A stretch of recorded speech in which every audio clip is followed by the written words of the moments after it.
All right, we are going to have a little look at iZotope vinyl. It's got a new update. And Tim, show me what we're going to do with it. Okay, I'm going to show you a case study to make it sound really boring of some situations that you might want to use vinyl in, mate. Obviously, I went for a bit of a lo-fi hip-hop groove because you want it crusty if it's lo-fi, am I right? And you want to wait as long as possible before playing the track, right? Oh, yeah, absolutely. Let's have a listen to this. This is an unprocessed... Just hit play. Just hit play. Audio. Just play the music. There aren't any instances of vinyl on it yet. I mean, there are, but they've been bypassed. Let me hit play. Just play the music. Okay. Oh, yeah. And this is quite nice and inoffensive, right? Yeah. But it doesn't have that lo-fi vibe that you want, James, because these are all like samples and instruments or whatever that haven't been grunged up. They've been taken from sample libraries and stuff and everything. I do hate pristine analog to digital conversion. Yeah, don't you? Now look, okay, the first perpetrator we've got here is this flipping this electric piano loop. Oh, way too crystal clear. I mean, it sounds like someone's just recorded it. It sounds like it's right up in my face. It sounds like no audio has been stolen. And the secret ingredient, of course, in music, James, is crime. So what I'm going to do is I'm going to activate this instance of iZotope. But look, it's got a new interface, baby. It's spinning around now. Look, it's spinning around. It's got a few new options and various bits and bobs. So I'm just going to run you through what it does real quick. Okay. So I like mechanical noise. Do you? Yeah, I love it. I love that industrial Berlin techno.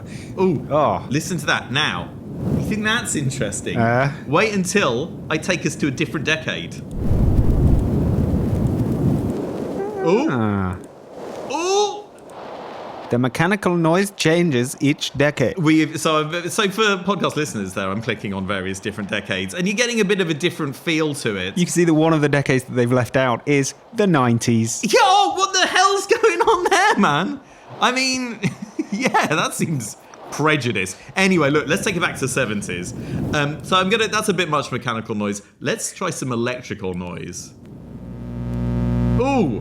Unpleasant. Yeah. Am I right? I'm waiting for someone to plug in a jack. Yeah, I really don't like that noise. So I'm going to turn it down. But if you really want to actually make it sound like it's being recorded from a shitty record player, that option is there for you. We've got 80% dust. Wow. I'm going to go up to 100% dust. I love dust. In fact, let's play some audio through it as well. And what I'm going to do now is I'm going to increase the wear.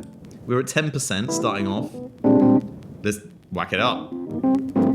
Ooh. Okay, so the record is becoming more worn out. Yeah, basically. That's what wear means. So we've gone back to the 70s. I'm going to take it earlier on. I'm going to go to the 60s. Oh, that's listen worn. How crusty that is. I mean, it's thinned out as well. well. Could it possibly get any worse in the 50s or the 30s? Yes, it can.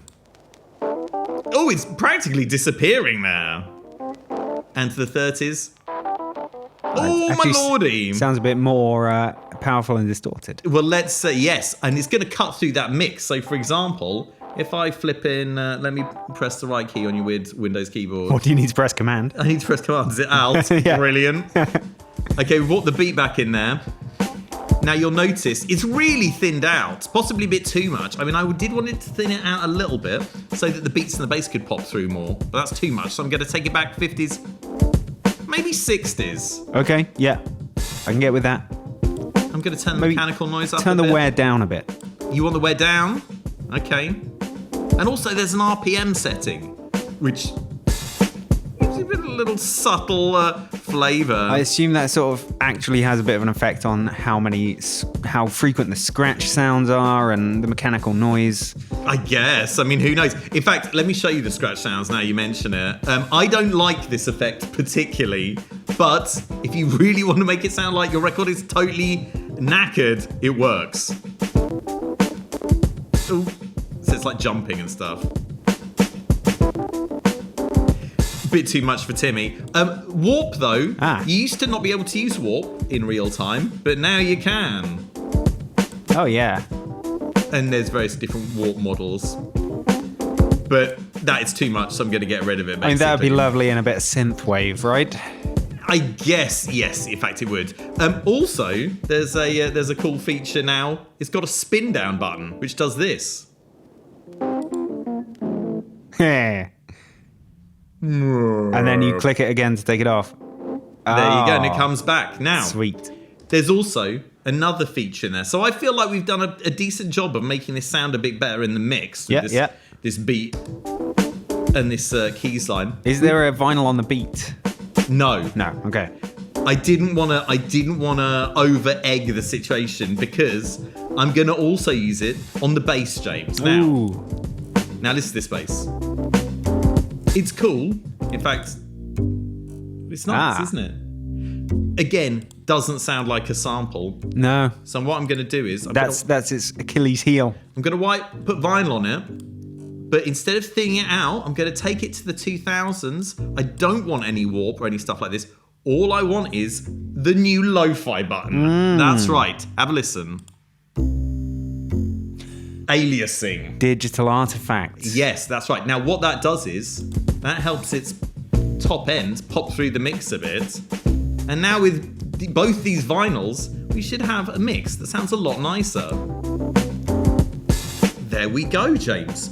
What do you think of my adventure in Lo-Fi Town? I love it. Okay, I think you've done very well. You've made everything sound more vibey. Yes, it does sound vibey, and it sounds less like you've just knocked some samples into a DAW and called it a day, which is not what I did. I composed this bass line. You know, it's got 4 notes in it.